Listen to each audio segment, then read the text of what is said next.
Act 2. The 19th Century Hypothesis continues. By this time, the Book of Mormon wars were in their second generation and had come to occupy significant scholarly attention. That also meant that publication venues were seriously polarized, as we've mentioned, farms on the one hand, signature books on the other, and to a lesser extent dialogue. It wasn't, of course, by choice. I'm confident that dialogue was and is committed to its original vision of hosting diverse voices, but it just shows how the scholarly landscape had shaken out in those years. In this second act, there are lots of really important articles that advance the 19th century context for understanding all or part of the Book of Mormon.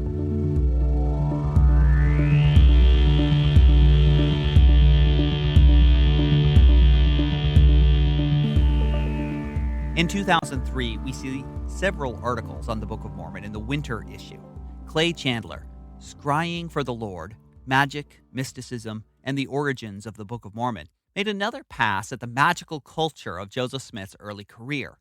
Since the 1980 Hoffman forgeries and Michael Quinn's Mormonism and the Magic Worldview, and others, folk magic was a hot topic in early Mormonism. This paper looks at three phases of the Book of Mormon production: the discovery of the plates, the practices of mysticism that were part of the translation experience, and Joseph Smith's transformation from translator to prophet. He looks at the role of magic in all three phases, from seer stones and buried treasure to mystical states to a variety of specific episodes that he says make sense as magical practices. That same issue, we see Robert Price, Joseph Smith in the Book of Mormon. By this point, the arguments are all pretty straightforward and the camps are solid. Price argues that Joseph Smith is the author of the Book of Mormon. He rejects the idea that someone outside of Mormonism could have been the author or that it was a pastiche of other early American works. The main reason is because the Book of Mormon itself, and most importantly, Joseph Smith himself, is a significant character in the Book of Mormon, that the book talks about Joseph Smith specifically, even referring to him by name, has to be considered when evaluating authorship. The last article from this 2003 issue is Thomas Murphy, Simply Implausible: DNA and a Mesoamerican Setting for the Book of Mormon. This marks the first time that the DNA issue had really come to the pages of dialogue. Murphy was a key player in this debate. This article is a response to some FARMS and FAIR criticism, FAIR, the Foundation of Apologetic and Information and Research, criticisms of an earlier book chapter published by Murphy, where he answers a number of the objections to his arguments. They all agreed on what the evidence was, that it didn't support any traditional understanding of the Book of Mormon, that Native Americans are not descended from ancient Israelites. The issue is what that meant. Apologists argued that the limited geography model meant that the DNA wouldn't really be detectable. Others argued that it meant that the Book of Mormon just wasn't a historical record. This essay is organized around the key arguments and walks through the evidence, so it's a good place to start to orient yourself on the debate. There is some back and forth in the letters to the editor if you want to follow up on the discussion about it in subsequent issues. Moving ahead to 2005, we see another new contribution. John Williams, A Marvelous Work and a Possession: Book of Mormon Historicity as Post-Colonialism.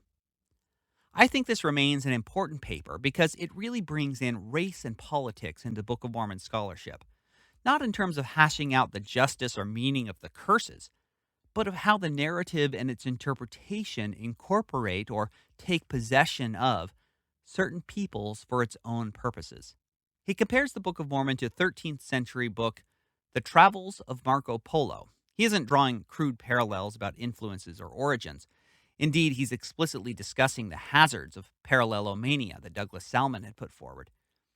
Instead, Williams wants to reframe this whole question at a meta level, to talk about how the Book of Mormon and its coming forth are colonizing events, taking possession of a people in the narrative.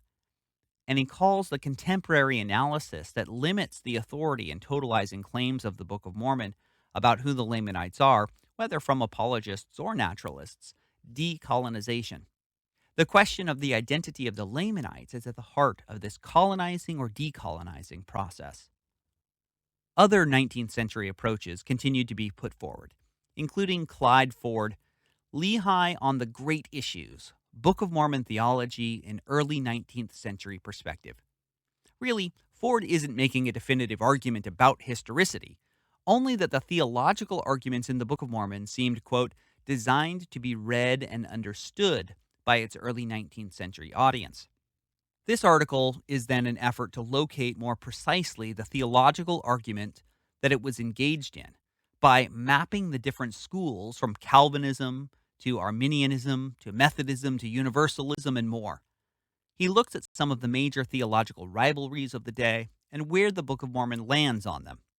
He argues that the Book of Mormon doesn't consistently side with one school, but is an eclectic mix of various theological positions of the day. The last article in that 2005 issue that I want to discuss is another one about chiasmus. Earl Wonderly has a follow-up, Critique of Alma 36 as an Extended Chiasm. This article looks at one of the most famous and claimed to be structurally elegant example in the Book of Mormon of this literary form, first noticed by Jack Welch. In Alma 36, Alma the Younger recounts his conversion from the lowest lows to the highest highs. But Wonderly challenges the evidence here, saying that no such chiasm was intended. There are a number of asymmetries, or the pairs are linked in weak ways. If there is an extended chiasmus in the Book of Mormon, rather than a small examples of a few verses, this chapter doesn't fit. A year later, father and son, Boyd and Farrell Edwards, responded to this article. They make an argument about statistical probabilities to note that the structural parallels are not an accident. Further, the existence of several other chiasms, large and small, suggests that intentionality cannot be dismissed here. So in this period, we really have seen a slew of important articles that continue to approach the historicity of the Book of Mormon. These included the advent of DNA studies, literary and theological analysis, authorship, and more. But it also includes genuine back and forth, whether in the letters to the editor responding to these articles or in response articles that show a different perspective, such as the debate over chiasmus.